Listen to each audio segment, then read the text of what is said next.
Greetings folks, and I hope you have your stakes and your crucifixes close at hand wherever you are in collecting land. And welcome back to the channel for another episode of Grail or Fail. For the uninitiated, Grail or Fail is where we take a 1/6 scale or quarter scale action figure or statue that's widely considered to be a classic and find out if it still holds up today. So going under the microscope today, it's not one but two premium format figures from Sideshow. For premium format read statues, quarter scale statues, and it is none other than their take on Peter Cushing as Van Helsing and Christopher Lee as Dracula from the 1958 movie Dracula, but also known as Horror of Dracula, as it was retitled for the American market, so as not to confuse it with the Universal Monsters Bela Lugosi take. So before we dive in, I would like to send the usual massive shout out to everyone who's supported the channel.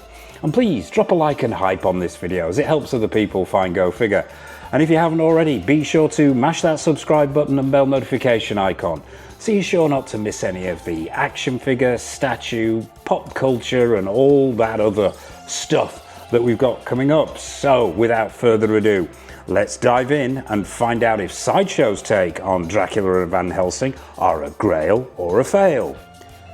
Okay folks, so let's get up close and personal with Sideshow's take on Christopher Lee as Dracula and Peter Cushing as Van Helsing. Now, both of these statues were released back in 2022. I've had them both since their release. Now, let's get this out of the way early doors. Sideshow, now they do tend to promote quite extreme responses, and I have an odd relationship with Sideshow. Quite a sort of love-hate relationship going on with them, as regulars to the channel will know. Some of their stuff is amazing, some of their stuff is not so amazing, but let's get up close with these guys and decide whether they're grail or fail. So let's start with the proportions first. Now, the Van Helsing statue, including the base, comes in at about 21 inches, whereas the Dracula with the same stand comes in at about 22, or maybe just under. So there's give or take about an inch of difference between these two pieces, which is about right when you cast it in proportion.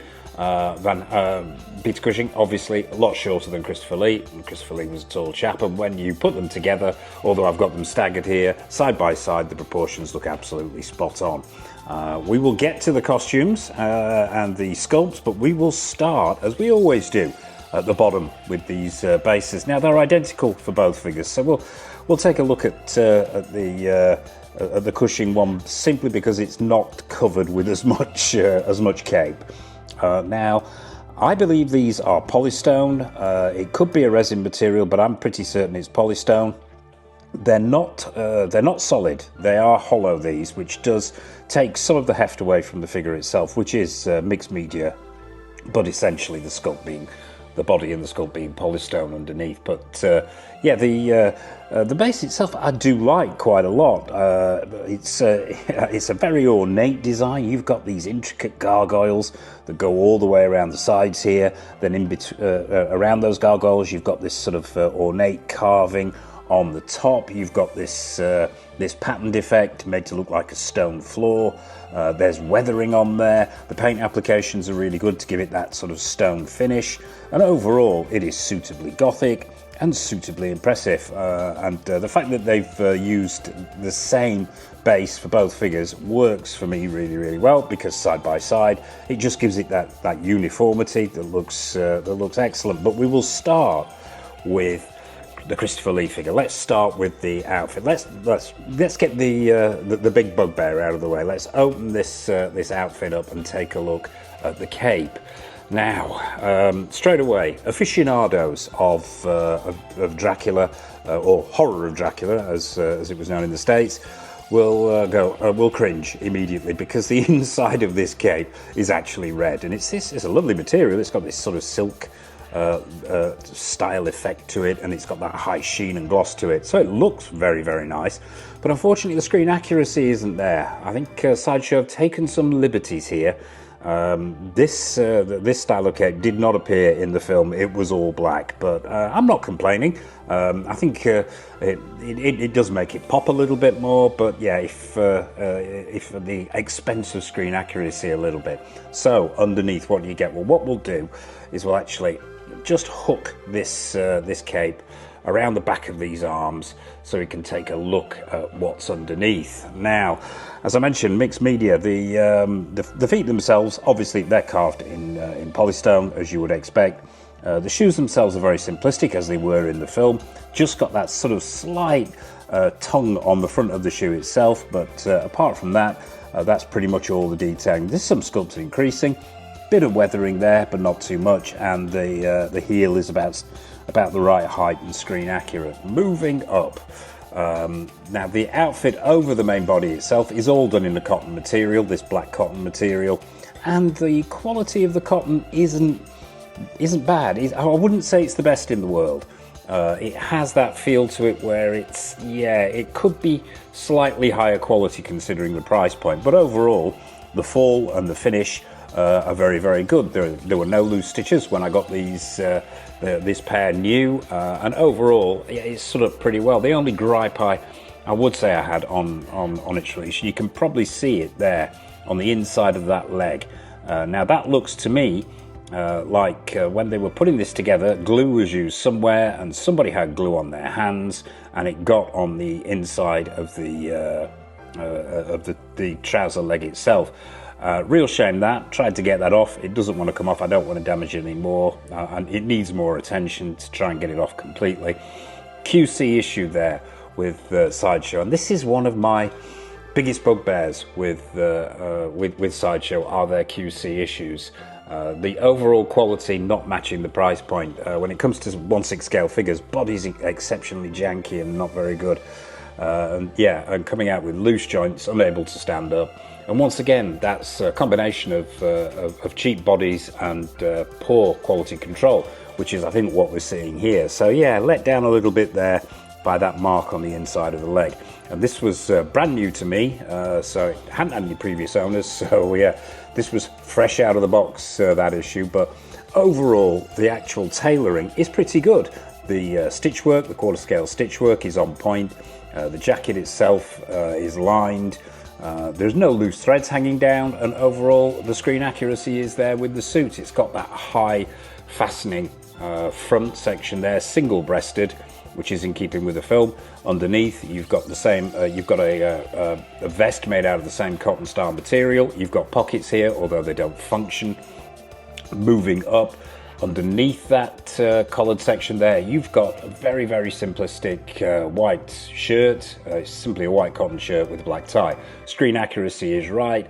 The fact that the button is done up at the top only is how Lee wore that jacket for the majority of the movie.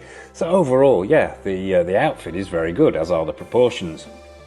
Coming down the arms, now the hands. Let's take a look at the hands now.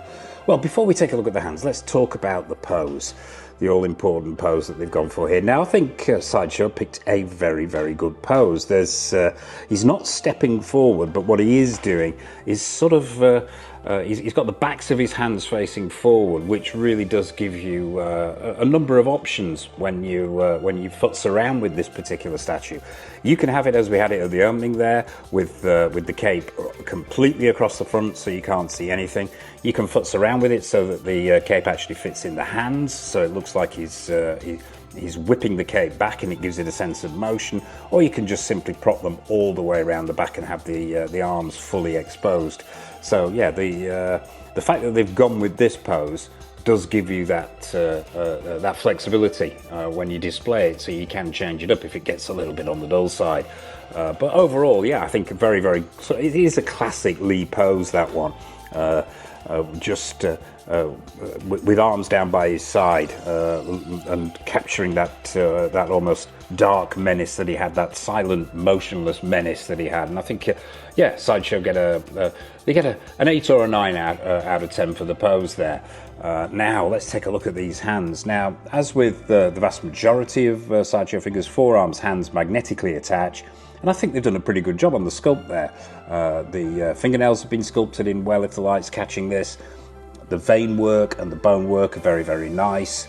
It's got a deathly pallor to the skin, which is in keeping with the movie. And if I can get around this side here, you'll be able to see that he's got the Dracula signet ring there on the little finger, which is great to see. So hands, very, very well done. But we need to talk about the all-important head sculpt. Now, this is where it gets quite interesting. Let's just turn him around a little bit, actually. Well, before we talk the head sculpt, let's just see how that cape falls at the back. As you can see, the material itself is the right length. There's a little bit of weathering going on at the bottom there. That's quite good to see. Just gives it that extra sense of realism, but it falls very, very well. I will just flop it over his shoulder there so you can see. Yeah, and it does have a tendency to drop down. It does need futzing back over the shoulders from time to time, especially if you've had him in that hand pose. But overall, the material falls really well. You've got these sort of these creases in the back here, which you can muck around with to get the look that you want, although we don't often see our statues from behind. I think they've done a good job. And you've got that tie around the neck, and now that's just a free-floating cord, that one. It can take some futzing. The collar itself can be turned up, but I prefer it down. I think that's more classic Lee. And overall, yeah, the cape works pretty well, but yeah, let's talk head sculpt now. I'm going to bring this guy right forward here and get him into the light so we can have a look. Now, I have mixed feelings about this head sculpt. I mean, it's unmistakably Christopher Lee, and I like the pose that they've gone for, the expression in the head sculpt that they've gone for. You've got those fangs bared, the eyes are wide open and bloodshot and menacing. You've got that slick back hair and that sort of semi-frown, as if he's exceptionally angry and coming in for the kill. And I think the expression that Sideshow chose to go with here is very, very good. What lets this down a little bit for me it's not necessarily the sculpt. I think it's unmistakably Christopher Lee, unmistakably 58 Dracula. I think it's the paint applications that I have a little bit of an issue here with. Now, I had this conversation with somebody a while ago about the artistic interpretation that comes along with quarter scale statues, and how we're getting more and more ultra hyper realistic and seeing less artistic interpretation, more realism.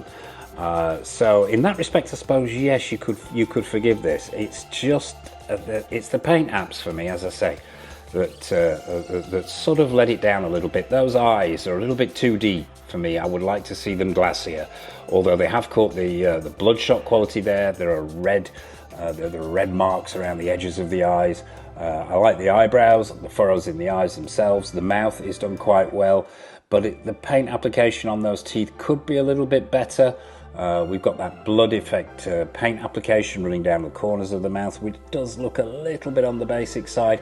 And there's not an awful lot of change tonally within that face. Now, and other people out there are going to scream, well, yes, he had that deathly pallor, he had that makeup on. But yeah, it just looks a little bit flat to me, as does the hair.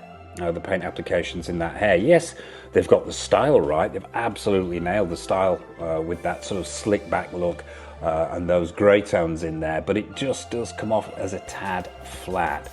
So yes, as far as interpretation goes, artistic interpretation goes, I think you could probably give it a 10 out of 10. But as far as accuracy goes, well, that's a different kettle of fish. And yeah, for me, paint applications let it down a little bit. So that is the Dracula figure. We need to take a look at the Van Helsing figure. So let's move this guy back and bring the Van Helsing figure front and center. No need to talk about that base because we've already talked about it.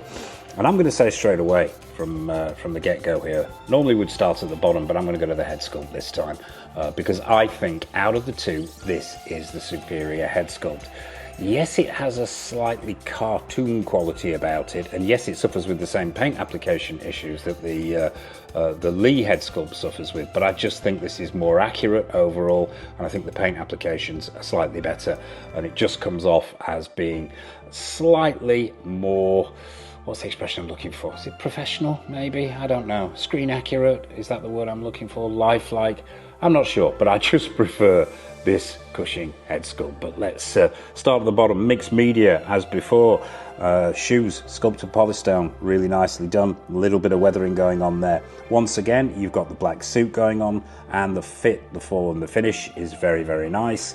There's no issues with the quarter scale stitch work here. The jacket is lined, it's decent quality cotton, it's double stitched. The coat itself is a sort of it feels almost wool like. It probably isn't, it's probably a man-made fibre, but it's really nice to the touch. It is a dust and hair magnet, so you're going to be cleaning these guys on a regular basis, but it's lined on the inside. I like that lining, and it's well stitched, and the fall is right, the screen accuracy is there, and if you add that fur collar, which they have, that faux fur collar, it really looks phenomenal. I think yeah, the faux fur collar there really sets this statue off.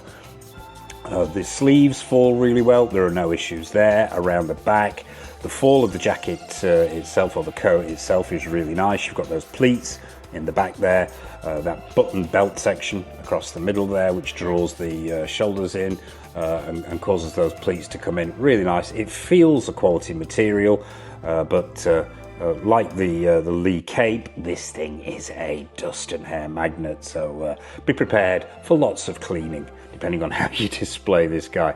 Underneath that rather nice coat, you've got the suit. As we mentioned, the pants are really nice. They're not quite black. They're almost black, but they are a very, very dark grey, which is in keeping with the character, as is the jacket. Underneath that, you've got this sort of velvet vest going on.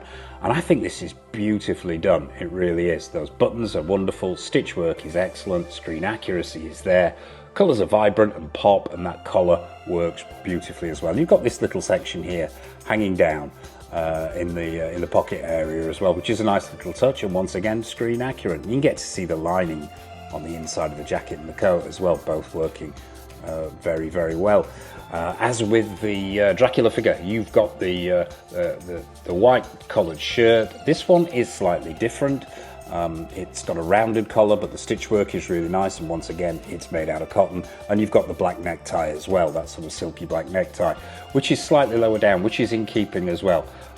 It was how it was worn in the film, and how the ties of the time were worn. A gap was left between the top button and where the tie meets the neck area. So once again, on point. Let's talk about the hands now. Once again, magnetically attached, and it's another little complaint. I won't say it's a complaint, but I've come across this previously with Sideshow statues, that you get a little bit of wobble going on with these hands, and you find that in the Dracula figure as well. You've got to be really careful not to knock these because they just don't feel the most stable. Yeah, so exercise caution if you're thinking of picking these two up. But I do like what they've done with the hands. The Van Helsing figure, he's got gloves on. That sculpt work and paint application to make that glove look like leather are excellent. And he's clutching the stake and the hammer. Now, once again, I believe these are done in polystone. They're non-removable. They may be plastic, but they cold to the touch, so I suspect they're either resin or polystone. But the paint applications to give it that wood effect on the handle and the stake itself, very, very nice. The head of the hammer, it's got that silver dry brushing to give it that metallic look, and overall they work really well. In the other hand, he is clutching the crucifix. Once again, great work on that hand to make it look like a glove, even though we do have that forearm wobble thing going on there, which always worries me. And he's clutching the cross as well, which is done in silver. But on to the all-important head sculpt now. We've already talked about it, but I think this is a cracking interpretation, shall we say, of Peter Cushing. Is it 4K, Ultra HD, completely 100% accurate? No. But it is unmistakably Peter Cushing, unmistakably Van Helsing. Now, I don't know if it's simply maybe the eyes are slightly too large on this one. It always comes across to me as being ever so slightly maybe a cartoon version, if that makes any sense, of Peter Cushing. But nonetheless, I think it works very, very well. Skin tones and textures are good, but it suffers with that same matte tone that the Dracula figure suffers with now. there's no excuse on this one. Dracula is the undead, and he had a deathly pallor a lot of the time, so that will go a long way to explain that, but no excuse here on Cushing. Yes, it's slightly more skin tone and texture there, but not enough to really make it pop that well. But overall, a very, very good sculpt. Unlike the Lee one, the eyes are glassier on this one. I do prefer the eyes on this, and they're the right colour. You've got the furrow in between the eyes there. You've got the creasing in the neck area, really nice. They've captured the hairstyle very, very well, although there is a little bit of bleed going on there in that hairline, as you can see, where the two paint applications don't match it. And you get a little bit of that in the Christopher Lee figure. It's more pronounced in the Cushing figure. So yeah, although that hair is very, very nice, it's a little bit flat. The paint applications could be a little bit more HD, make it pop a little bit more and pick out the individual strands, but that's probably just as much down to the sculpt as it is down to the actual paint applications. But yeah, that hairline really should have been looked at a little bit more carefully, I think, in the paint department. But overall, I think, yeah, out of the two, I absolutely do prefer this one to this one. I'm not saying this one's bad, I'm just saying this one's better. So there you have it, folks. That is Sideshow's take on Peter Cushing and Christopher Lee as Van Helsing and Dracula from the 58 Dracula. So I guess we need to go in for a verdict on these guys and find out if they are a Grail or a fail. Okay, folks, so it's verdict time on Sideshow's take on Christopher Lee and Peter Cushing. Good stuff. We've already covered most of the good stuff. Love the bases. I think the design is great. I love how they match up. They're suitably gothic. They work really well in the display.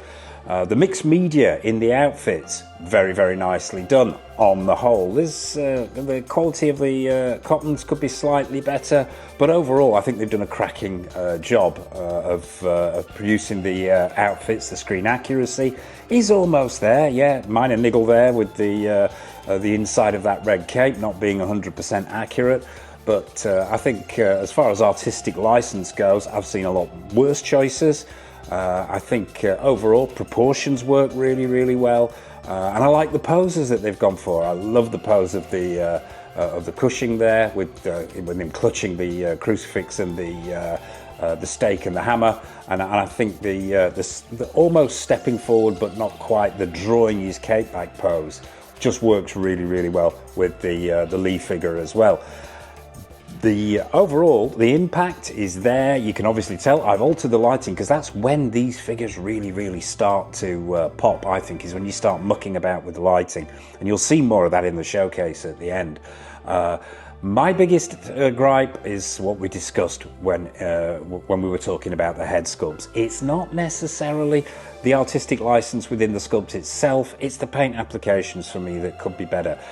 These figures aren't up there with a company like, say, Prime 1 and Blitzway. They are just not of that quality. And considering the price point these two commanded on their release and the even higher price point they command these days on the aftermarket, I can't help but I am erring away from giving these the title of Grail. As regulars to the channel will know, I have created a category in the middle, which is neither a Grail nor a fail, which is a frail, and I think these guys are sort of slipping into that.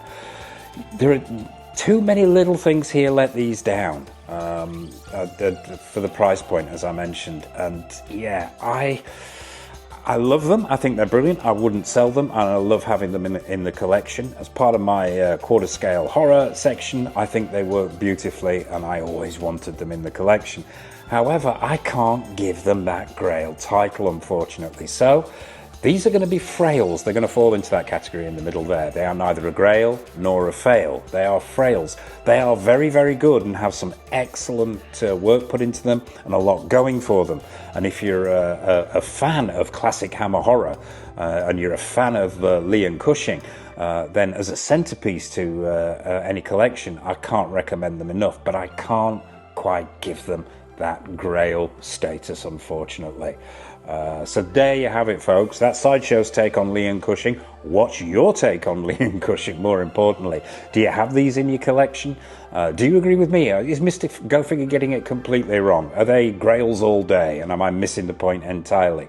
I would love to hear your thoughts on these two, so please drop a comment in the comment section below.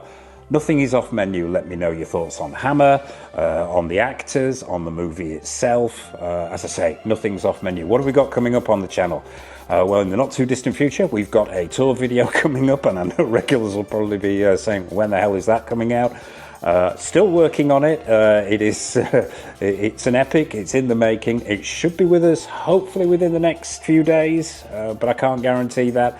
We've also got plenty more quarter scale statue reviews, quarter scale action figure reviews, 1/6 scale action figure reviews. We've got stuff from Hot Toys, In Art, Susu Toys, Present Toys, Caustic Plastic, X06, the list goes on.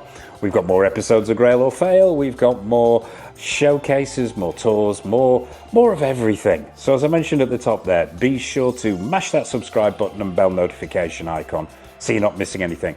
And I suppose all that remains for me to say is from myself, from Dracula and from Van Helsing, a massive thank you for watching as always. And until next time on the channel, take care of yourselves, happy collecting, and it's over to the showcase.